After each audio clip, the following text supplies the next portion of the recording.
Halo, selamat datang kembali di seri video pendidikan Pancasila.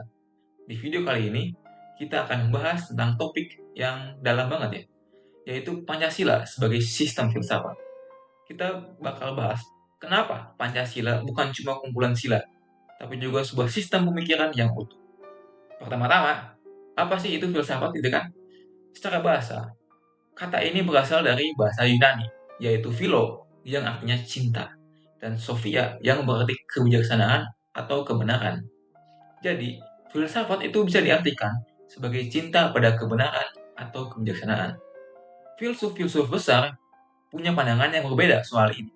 Plato misalnya, bilang kalau filsafat adalah ilmu yang mencari kebenaran yang asli. Sementara Descartes, dia melihat filsafat sebagai kumpulan pengetahuan tentang Tuhan, alam, dan manusia.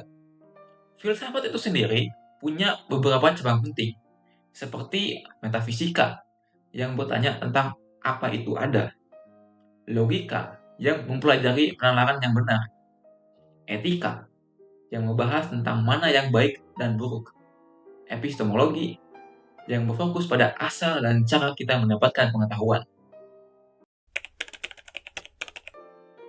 Jadi, kenapa sih Pancasila disebut sebagai sistem filsafat? Sebelum itu, mari kita bahas dulu tentang sistem. Sistem itu adalah keseluruhan yang terdiri dari bagian-bagian yang saling berhubungan dan saling mendukung untuk mencapai satu tujuan tertentu. Nah, Pancasila sebagai sistem filsafat punya ciri-ciri khusus nih. Di antaranya, pertama, bersifat organis.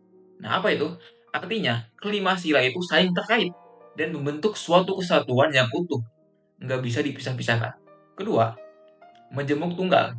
Masing-masing sila nggak bisa berdiri sendiri, tapi membentuk satu kesatuan yang saling melengkapi. Tiga, susunannya hierarkis dan piramida. Artinya, sila pertama, ketuhanan, itu jadi dasar yang mempengaruhi sila-sila berikutnya. Sila kedua didasari oleh sila pertama, dan begitu seterusnya sampai sila kelima.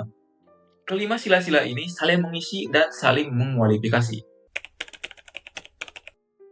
Untuk lebih jelasnya, mari kita lihat Pancasila dari 3 landasan utama filsafat. 1. Dasar ontologi.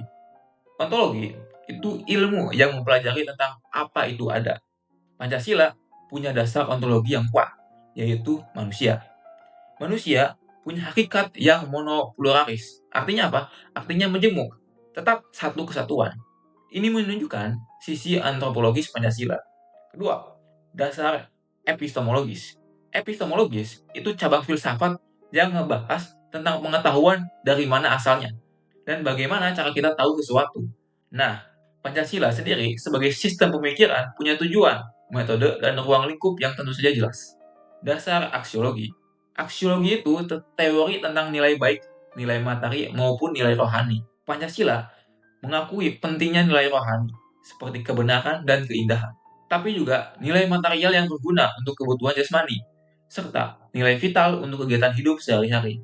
Menurut Noto Nagoro, nilai-nilai ini mencakup kebaikan moral dan yang tertinggi adalah nilai religius.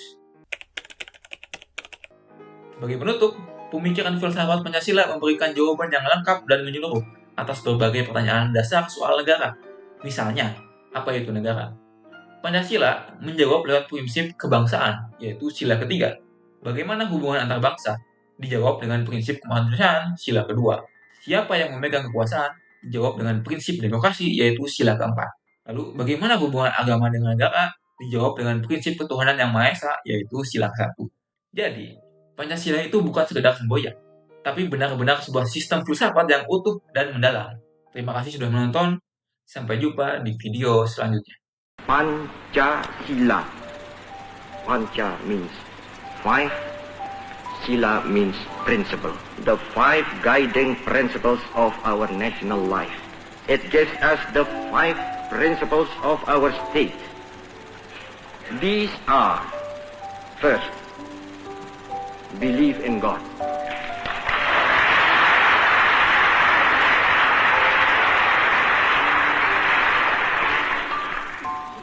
Second, humanity.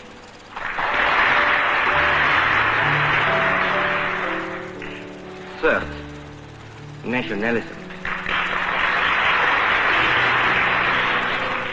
Fourth, democracy.